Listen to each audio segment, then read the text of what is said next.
Good afternoon students, आप सभी का स्वागत है आपके अपने YouTube channel math for academy में। आज हम आपके लिए लेकर आए हैं यहाँ पर इम्पॉर्टेंट इन्फॉर्मेशन है। जो बच्चों के मन में सवाल हैं 10वीं के रिजल्ट को लेके, 12वीं के जो एग्ज़ाम हैं उनको लेके, जो भी क्वेश्चंस हैं यहाँ पर 57 क्वेश्चंस हैं जिनके सीबीएसई ने आंसर दिए हैं। तो क्या क्या क्वेश्चंस बच्चों ने पूछे हैं सीबीएसई से और क्या क्या उनके आंसर हैं, तो हम आपको यहाँ पर डिटेल में बताएंगे। तो सभी बच्चे हमारे साथ में बने रहिए इस वीडियो के एंड तक। अगर आप पूरी वीडियो देखेंगे तो आपको पूरी जानकारी मिलेगी, अगर आप आधी वीडियो देखेंगे तो आपको आधी जानकारी यहाँ पर मिलने वाली है। फिर इसलिए इस वीडियो को एंड तक ज़रूर देखें ताकि आपकी जितने भी डाउट्स हैं रिजल्ट को लेके और एग्ज़ाम को लेके, सारी जो प्रॉब्लम्स हैं, जो आपके सामने क्वेश्चंस जो मन में आ रहे हैं, वो उन सभी के सवाल आपके सामने यहाँ पर इस वीडियो के अंदर हैं। तो सभी बच्चे इसलिए एंड तक इस वीडियो को ज़रूर देखिए। अगर आपको वीडियो पसंद आए तो हमारी वीडियो को आप लाइक ज़रूर कीजिए और अपने दोस्तों की मदद करने के लिए इस वीडियो का लिंक उन बच्चों को शेयर ज़रूर कीजिए। और इसके साथ में अगर आप अभी तक हमारे चैनल पर नए हैं तो हमारे चैनल को सब्सक्राइब कीजिए और इसके साथ बेल आइकन को जरूर प्रेस करें ताकि आपको आने वाली हर वीडियो की अपडेशन साथ के साथ में मिलती रहे। तो चलिए हम शुरू करते हैं बिगर किसी देरी के। तो यहाँ पर पहला क्वेश्चन जो सभी बच्चों के मन में काफ़ी दिन से उठ रहा है और इसका जवाब ऑलरेडी सीबीएसई दे भी चुकी है। Number 1, how CBSE will declare the result of class 10th का रिजल्ट कैसे डिक्लेयर होगा, सबसे पहला ही क्वेश्चन। और इसका आंसर है result of class 10th board will be declared on the basis of an objective criterion developed by the board wide notification. CBSE जो circular आया था 1/5 को, उस नोटिफिकेशन के अंडर में जिस पे हम ऑलरेडी वीडियो बना चुके हैं, आपको बता चुके हैं किस हिसाब से आपका रिजल्ट तैयार हो रहा है, ऑब्जेक्टिव क्राइटेरिया क्या है, उसके बेस पे आपका रिजल्ट तैयार हो रहा है। तो स्कूल उसको तैयार कर रहा है, तो इसका ऑलरेडी सीबीएसई जवाब पहले ही दे चुकी है। दूसरा question, if any candidate is not satisfied with the result declared based on the objective criterion, What remedy will be provided by CBSE to the candidate concerned? अगर कोई कैंडिडेट जो मार्क्स दिए जा रहे हैं उनसे सेटिस्फाई नहीं होता है तो उनके लिए क्या है, तो यहाँ पर सिंपल बात है, any candidate who is not satisfied with the marks allocated will be given an opportunity to appear in the exam to be conducted by CBSE as and when the conditions are conducive to hold the exam। तो यानी कि जो बच्चे satisfy नहीं होंगे उनका वो बच्चे एग्ज़ाम दे सकते हैं। तो ये ऑलरेडी सीबीएसई पहले ही कह चुकी है। तीसरा सवाल है, date of uploading data is 11/6/2021 और is there any changes in the last date because of cancellation of class 10th examination. तो इस यहाँ पे पूछा गया है कि जो 11/6/2021 अपलोडिंग ऑफ डाटा मार्क्स हैं, तो ये काफ़ी स्कूलों ने भी इसके बारे में पूछा है। तो यहाँ पे इसके बारे में कि 11/6/2021 को जो अपलोडिंग डाटा को अपलोड करने की जो लास्ट डेट है वो एक्सटेंड हुई है या फिर यही है। तो date of uploading of data has been extend 30/6/2021 vide circular number 18/5/2021। तो इसके ऊपर मैंने वीडियो बनाई थी कि आपकी जो अपलोडिंग ऑफ डाटा की जो डेट है वो 30/6 हो गई है, यानी कि 11/6 थी लेकिन अब 30/6 हो चुकी है। जो सर्कुलर आया था 18/5/2021 को, तो इसके ऊपर भी ऑलरेडी हम वीडियो आपको बना चुके हैं और डिटेल में वहाँ पे बता चुके हैं। आगे यहाँ पर चौथा सवाल था, if a school has sponsored the students from past 3 और more years which year will be taken as reference year by the school. यहाँ पे कह रहे हैं if a school has sponsored, अगर स्कूल किसी बच्चे को स्पॉन्सर करता है यानी कि पिछले 3 सालों के किसी भी एक बच्चे को, तो द ईयर, यहाँ पे आंसर है the year is which performance of school is the best in past 3 years and as shown in by CBSE will be taken as reference year. तो यहाँ पे ऑलरेडी जो सर्कुलर आया था उसमें डिटेल में कहा गया था कि मैंने आपको बताया भी था कि 2017, 18, 18, 19, 19, 20 के बारे में वहाँ पे बताया था कि जो रिज़ल्ट पिछले सालों में रहा है उसके बेस पे ही जो रिज़ल्ट है आपका जो रेफरेंस ईयर होगी, यानी कि जिसमें मार्क्स ज़्यादा हैं तो वो उसके मार्क्स यहाँ पर एलोट किए जाएंगे बच्चे के लिए। तो उसी हिसाब से यहाँ पे देखा जाएगा। और उन बच्चों के लिए नुकसान है जो बच्चे 100 आउट ऑफ 100 ला सकते हैं, तो उनका अगर स्कूल का हाईएस्ट बच्चा 80 मार्क्स किसी सब्जेक्ट में लाया, जैसे मैथ्स में अगर 80 मार्क्स लाया है तो उस बच्चे के भी 80 मार्क्स के आसपास ही रहेंगे। जो बच्चा 100 आउट ऑफ 100 ला सकता है तो वहाँ पर उनके लिए थोड़ा सा यहाँ पर दिक्कत है। तो इसलिए वो बच्चे तैयारी करें और दोबारा एग्ज़ाम देने की बिल्कुल अच्छे से तैयारी करके रखें ताकि आप आउट ऑफ 100 ला सकें। चलिए अगला है क्वेश्चंस। तो यहाँ पे तो ये बेस्ट ऑफ 3 ईयर्स में से यहाँ पे मार्क्स लगेगा क्वेश्चन नंबर 4 में। तो जो मार्क्स हैं वो उसके अनुसार यानी कि रेफरेंस ईयर यानी कि जो जिसमें हाईएस्ट मार्क्स हैं वो लगेंगे। अगला क्वेश्चन है 5, if a school has sponsored the students from past 2 year, अगर 2 साल के जो स्टूडेंट्स के जो मार्क्स हैं वो पास्ट 2 ईयर्स के बेस पे लगाए जाएं, which year will be taken as reference year by the school.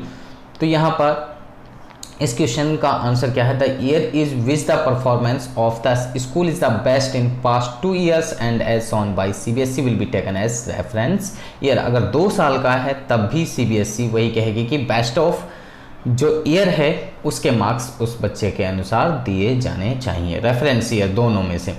अगर यहाँ पर if A school has sponsored the students only in 2020 यानी कि 2020 में ही किसी स्कूल की ने जो एप्लाइसन लिया है और 1 साल का उसका जो रिजल्ट शो हो रहा है, year will be taken as reference year by the school. तो यहाँ पर year 2020 will be taken as reference year, तो वहाँ पर 2020 जो है वो रेफरेंस ईयर के बेस पे माना जाएगा। जो 2020 है उसके बेस पे जो बच्चों के मार्क्स हैं वो दिए जाएंगे। अगला क्वेश्चन है question number 7, where the board distribution of the marks obtained by the students of school subject wise will be made available to the school by the board, तो यहाँ where the board distribution, जो distribution of marks है students का subject wise वो किस हिसाब से available होगा। The board distribution of marks obtained by the students of the school subject wise will be made available to the school by the board in the school login account on board website. तो यहाँ पर उनसे कहा जा रहा है कि जो बोर्ड में जो मार्क्स हैं, distribution marks obtained bye students of the school subject wise जो मार्क्स हैं वो अवेलेबल कहाँ पर होंगे। तो यहाँ पर जो स्कूल है वो बोर्ड की वेबसाइट यानी सीबीएसई की वेबसाइट पर जाकर वहाँ पर स्कूल लॉगिन में जाकर वहाँ पर बोर्ड वेबसाइट में उनको देख सकता है या अपलोड कर सकता है। अपलोडिंग के लिए भी वहाँ पर उनको अपनी लॉगिन आईडी जो स्कूल को सीबीएसई की तरफ से प्रोवाइड की गई है तो वहाँ पर वो उनको चढ़ा सकते हैं और वहाँ पर ही डिस्ट्रीब्यूशन जो क्लास वाइज है वो देख सकते हैं। Will CBSE provide any online facility to assist the school, will CBSE provide any online facility to assist the school, यानी कि क्या सीबीएसई ऑनलाइन फैसिलिटी असिस्ट करने के लिए स्कूल को प्रोवाइड करेगी। The facility of school CBSE will provide an online system in which school can enter the marks and check whether the marks allocated are in conformity with the historical distribution. जो marks allot किए गए हैं उनको confirm करने के लिए historical distribution के माध्यम से उनको देख सकते हैं। In case there is a mismatch, अगर कहीं पर मिसमैच होता है then the result committee shall have to revise the marks, तो रिजल्ट कमेटी जो है उनको रिवाइज करेगी उन मार्क्स को। एज द केस में be as per a consistent and objective criteria which should also be document in the rational documents, और वो कंसिस्ट करना चाहिए जो क्राइटेरिया आपको दिया गया है उसके अनुसार वो मैच करना चाहिए। तो यहाँ पर ये सीबीएसई का सवाल जवाब दिया है। क्वेश्चन नंबर 8 है, if any candidate is not appeared in any assessment how school will do the assessment of the student. अगर किसी बच्चे ने कोई असेसमेंट नहीं दिया है तो स्कूल उसके लिए क्या असेसमेंट करेगा। If any candidate has not appeared in any of the assessment conduct bye the school, जो स्कूल के माध्यम से जो यानी कि असेसमेंट लिए गए हैं वो बच्चे ने नहीं दिए हैं तो क्या करना है, स्कूल में कंडक्ट एन ऑनलाइन या ऑफलाइन या ऑनलाइन और एक टेलीफोन या टेलीफोन के माध्यम से ऑनलाइन एग्जाम ले सकता है, ऑफलाइन एग्जाम ले सकता है या फिर टेलीफोनिकली ले सकता है। 1-to-1 असेसमेंट, 1-to-1 यानी कि एक बच्चे के माध्यम से डायरेक्ट बस, और इसके बाद में उसको रिकॉर्ड करना है डॉक्यूमेंट्री एविडेंस के माध्यम से टू सर्टिफाई द रिकमेंडेशन, और फिर उसका सर्टिफाई करना है रिकमेंडेशन के लिए। द स्टूडेंट्स में बी असेस्ड, जो स्टूडेंट है उनको असेस किया जाना चाहिए objectively and that basis bye the school out of maximum marks of each subject. जो मैक्सिमम मार्क्स हैं उनके बेस पे उनको असेस किया जाना चाहिए ईच सब्जेक्ट के लिए। What is the link of webinar conduct bye CBSE? Webinar का लिंक क्या है? तो वेबिनार का लिंक यहाँ पर इस यूट्यूब के माध्यम से, यूट्यूब लिंक इन्होंने दिया है, यूट्यूब लिंक के माध्यम से ये वेबिनार का लिंक है। What is the school need to do in case the parents want to view the exam copy or want to verify the marks after the board result declaration? अगर यानी कि किसी स्कूल से कुछ parents ये कहना चाहते हैं, देखना चाहते हैं कि हमारे बच्चे ने क्या क्या है, एग्ज़ाम की कॉपी देखना चाहते हैं या मार्क्स को वेरीफाई करना चाहते हैं, तो रिजल्ट डिक्लेयर होने के बाद में, तो इसमें सीबीएसई का क्या सवाल है? स्कूलों ने सीबीएसई से पूछा है, no such facilities availability for the current year. तो इस साल के लिए ऐसा कुछ भी नहीं है, आप कॉपी नहीं दिखाएंगे। जो बच्चों ने असेस किया है अब वो कॉपी आप नहीं दिखाएंगे, क्योंकि ऑलरेडी 1 बाय 1 जो टीचर है वो स्कूल में बच्चों को ये कॉपियाँ ऑलरेडी शो कर चुका है। जो बच्चे नहीं आए उनके लिए शो नहीं हुई हैं। Please read the policy carefully and inform the parents, और उनको पॉलिसी को ध्यान से पढ़ें और जो पेरेंट्स हैं उनको इन्फॉर्म करें।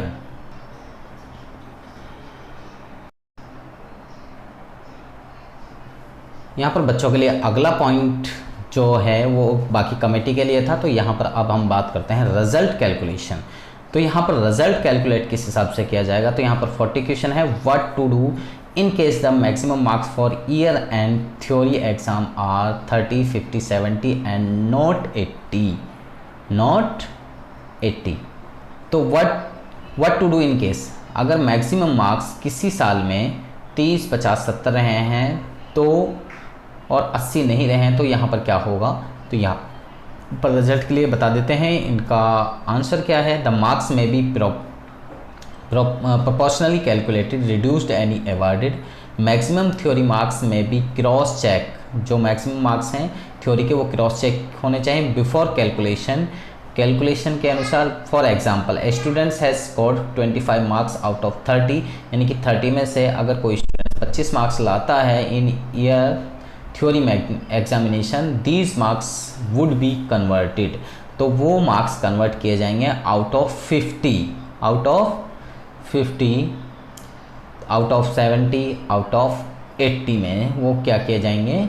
कन्वर्ट किए जाएंगे। तो 25 गुणा 50 कितना हो गया? 1250, और इसको 30 से डिवाइड करना है, तो 41.66 से 42, यानी कि इसके बीच में आएगा। आउट ऑफ 70 की बात करें तो 25 गुणा 7 ये 1750 हो गया, 30 से डिवाइड करेंगे 58.33 हो गया। इसी तरीके से आउट ऑफ 80 का 25 गुणा के 80 यानी कि 2000 हो गया, 2000 को 30 से डिवाइड करा तो 66.66 और 67 के बीच में ये होंगे।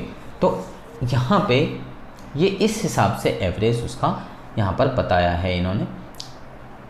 तो यहाँ पर in case of students with special need, अगर कोई बच्चा स्पेशल नीड्स का है, जैसे लर्निंग में फिजिकल डिसेबिलिटी है, 1 or 2 of their subject like math, science, social science have been replaced with easier subject like painting and home science, computer application।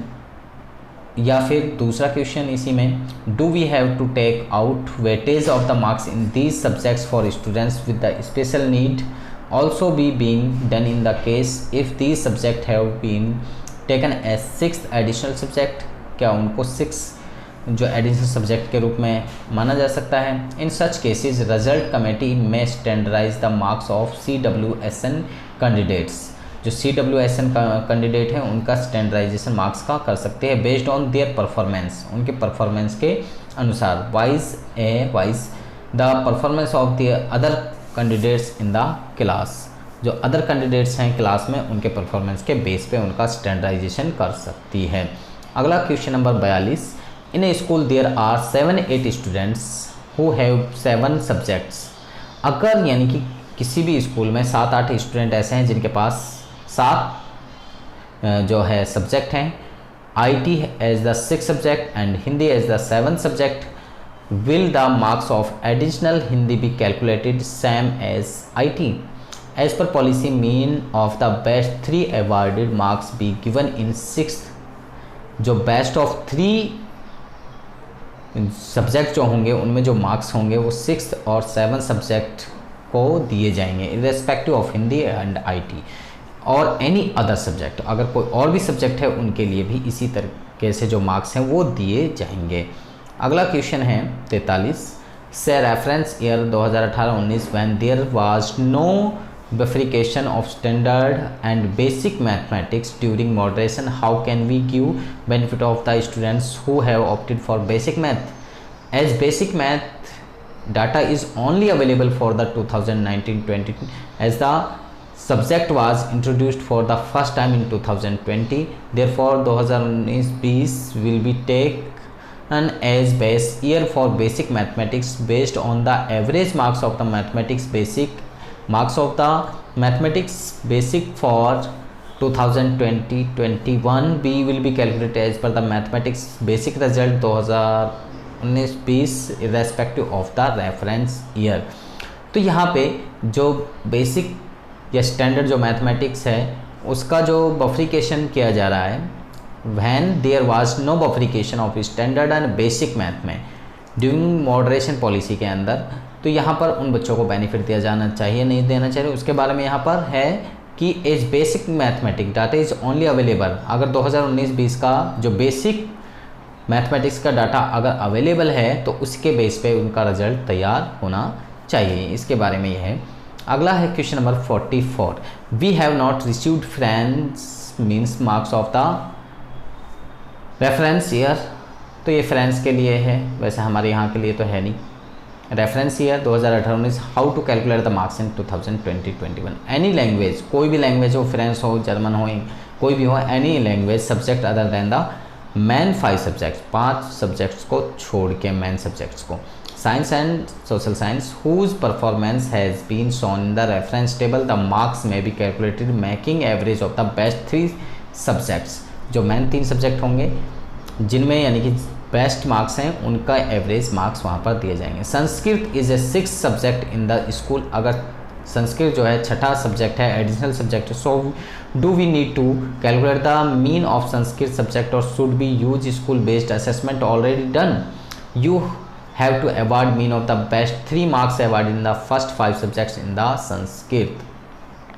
जो best of 3 जो सब्जेक्ट हैं उनके मार्क्स यहाँ पर एवरेज जो है वो यहाँ पर दिया जाएगा। अगला है 46 क्वेश्चन है, there are following queries, if any of the students now is not in town or not reachable over the phone, how the marks will be awarded to him or her. ये very important question है। अगर कोई भी बच्चा town से बाहर है, not reachable है, फ़ोन नहीं मिलता है, तो क्या करना चाहिए? मार्क्स एब्सेंट, डायरेक्ट कह रहा है CBSE, उनके मार्क्स एब्सेंट में शो होने चाहिए, यानी कि वो एब्सेंट दिखाया जाएगा। If school is unable to reach a parent who was absent in pre board, अगर कोई बच्चा प्री बोर्ड में एब्सेंट है और वो मतलब उनके पेरेंट्स से रीच नहीं हो पा रहे हैं, उन तक नहीं पहुंच पा रहे हैं, to the pandemic how will the school give marks to the particular students. अगर कोई भी बच्चे जिसने प्री बोर्ड नहीं दिया है और वो यहाँ पर नहीं है, एब्सेंट है, उस तक नहीं पहुँचा जा रहा है, तो उसके मार्क्स कैसे देने हैं? तो उसके मार्क्स एब्सेंट शो करना है। ये बच्चे बहुत ध्यान से रखें, मैं पहले भी कह चुका हूँ। अगला है, can a school marks be absent for the students? Yes, if student is not traceable, जिस बच्चे को ट्रेस नहीं किया जा रहा है, यानी कि जिस बच्चे तक पहुँच नहीं हो पा रही है, उस बच्चे को क्या दिखाना है? एब्सेंट शो करना है। स्टूडेंट्स भी मार्क्ड एज एब्सेंट, तो उन बच्चों को एब्सेंट शो करना है। तो सभी बच्चे, मैंने ऑलरेडी पहले कह चुका हूँ कि सभी बच्चे यहाँ पर प्रेजेंट होने चाहिए। अगला है 47, how to calculate the marks of a subject whose maximum marks are 50, how the calculate the marks in a subject whose maximum marks are 50। अगर मैक्सिमम मार्क्स 50 आ रहे हैं, however CBSE has provide average marks of the subject having maximum marks of 80, क्या उसके marks जो average marks हैं वो 80 में से दिए जाएंगे? Say students has score 56 marks out of 80, now we have to calculate the marks of a subject having maximum marks as 50। अगर उसके 50 मार्क्स आते हैं तो so we marked would be 56 into 50, तो 56 इंटू 50 करके यानी कि 2800 हो जाएगा, और 80 से डिवाइड करेंगे तो यानी कि उसके कितने होंगे, 35 मार्क्स। यहाँ पे कह रहे हैं calculate mark of a students whose maximum marks are 50। अगर उसके 50 मार्क्स आते हैं, मैक्सिमम मार्क्स अगर 50 हैं तो उसके मार्क्स कितने बैठेंगे। तो यहाँ पर उसके मार्क्स कितने बैठ रहे हैं, यहाँ पर इसके अकॉर्डिंग जो इन्होंने बताया है, say students has score 56 marks out of 80। तो now we have to calculate the marks of the subject having maximum marks. तो सब्जेक्ट में उसके मैक्सिमम मार्क्स कितने होंगे, so we marks will be 56 into 50 यानी कि 2800 हो गया, और इसको 80 से डिवाइड करेंगे तो 35 मार्क्स उसको यानी कि उस मैक्सिमम मार्क्स में दिए जाएंगे। अगला क्वेश्चन है 48। My school has 6 subject information technology, how do I assign marks grade for the same as the total in 50 marks. Say students has scored 56 means marks out of 80. Now we have to calculate the marks of the subjects having maximum marks as 50 marks as a for a subject of 50 marks would be as follows। ये अभी मैंने बताया 35 marks आ रहे हैं इस हिसाब से। तो अगला है can I assign 4 teachers A team of 2 and external और 2 डिफरेंट स्कूल्स। तो यहाँ पर यानी कि असाइन कर सकते हैं 4 टीचर अलग अलग स्कूल से एक्सटर्नल में, तो यहाँ पर ओनली 2 ही टीचर होने चाहिए, 4 नहीं होने चाहिए। Can IT teacher be include as a member in the team of the internal examiner. तो यहाँ पर डायरेक्ट मना कर रहे हैं कि IT इसका यानी कि टीम मेंबर नहीं हो सकता। अगला question, in the referral year we did not have basic math. अगर उसमें बेसिक मैथ नहीं था तो many students in the current year have opted for basic math and have scored good marks. The referral year policy will not be affected here, तो kindly suggest a fair evaluation. तो यहाँ पर कह रहे हैं कि सीरियल नंबर 43 जो अभी ऊपर मैंने बताया है 43 को देखने के लिए कह रहे हैं, जो मैं ऑलरेडी यहाँ पर अभी आपको बता चुका हूँ। यहाँ पर अगला है 49। For example subject math if reference year number of students were 69, here compartment of 5 students, its marks 15, 19, 17, 16, 20। तो इन सभी मार्क्स को ऐड कर दिया तो कितना हो गया 87। टोटल मार्क्स ऑफ 69 में से क्या करेंगे 5 मार्क्स को माइनस करेंगे तो 64। स्टूडेंट्स आर 38, 3840 हैं। Method average of 64 students excluding कैसे कर रहे हैं, कंपार्टमेंट स्टूडेंट्स इज यानी कि 3840 divide by 64 is equal to 60, यानी कि इससे इसको डिवाइड करेंगे तो यहाँ पर 60 आएगा। मेथड क्या है, एवरेज ऑफ 64 स्टूडेंट्स, 64 स्टूडेंट्स का एक्सक्लूड कर रहे हैं कंपार्टमेंट स्टूडेंट्स को, तो किस हिसाब से, तो method 2 average of 69 students including compartment students is, यानी कि अगर 69 इंक्लूड कर रहे हैं तो यहाँ पर 3840 में 87 हम ऐड करेंगे, जो मार्क्स यहाँ पर ऊपर आ रहे हैं, जो स्टूडेंट्स वो आ रहे हैं, तो यहाँ पर 3927 हो जाएंगे। और अगर हम इसको 69 से डिवाइड करेंगे, क्योंकि टोटल जो स्टूडेंट्स हैं एवरेज ऑफ 69, तो उससे डिवाइड करेंगे तो 56.91 आएंगे। Which method we have to follow, method 1 और 2। If both methods were wrong please explain the right one with example. Method 2 is correct, तो जो सेकेंड मेथड है वो यहाँ पर करेक्ट माना जा रहा है। यानी कि सबसे पहले जो बच्चे हैं, टोटल स्टूडेंट्स जितने हैं, और यहाँ पर जो बच्चे कंपार्टमेंट आए, हियर कंपार्टमेंट ऑफ 5 स्टूडेंट्स, जो 5 स्टूडेंट्स हैं उनके जो कंपार्टमेंट आई हैं उनका के जो मार्क्स हैं वो यहाँ पर ऐड कर दिए हैं और उनको टोटल स्टूडेंट से डिवाइड कर दिया, तो यहाँ पर ये सेकंड मेथड जो है करेक्ट मेथड माना जा रहा है। Subject wise provided by CBSE and calculated by school, how CBSE has calculated the average. Calculation is as follows: subject average, say school has having 10 students average in science theory, maximum 80। तो यहाँ पर 10 students के जो marks हैं यहाँ पर देखें total इनका मार्क्स का जो टोटल हो रहा है वो 698 और 10 से डिवाइड करा तो 69.8 हो गया सब्जेक्ट का। Overall average sum of the marks of all the students और divided by sum of the total number of students in each subject. तो ईच सब्जेक्ट के जो टोटल वो हैं उनसे उनको डिवाइड कर देंगे। तो ये यहाँ पर इस तरीके से कैलकुलेट हम करेंगे मार्क्स। मैंने जो क्वेश्चंस है वो मैंने आपको बता दिए हैं जो बच्चों के मतलब के हैं। तो मुझे लगता है कि सभी बच्चों को ये जो क्वेश्चंस हैं वो समझ में आ गए होंगे, क्वेश्चंस के जो आंसर हैं वो समझ में आ गए होंगे। अगर आपको समझ में आ गए तो आप हमारी वीडियो को लाइक करें, शेयर करें, कमेंट करें। और इसके साथ में अगर आप अभी तक हमारे चैनल पर नए हैं तो हमारे चैनल को सब्सक्राइब जरूर करें ताकि आपको आने वाली हर वीडियो के अपडेशन साथ साथ में मिलते रहे। तो आप सभी बच्चों का इस वीडियो को देखने के लिए धन्यवाद।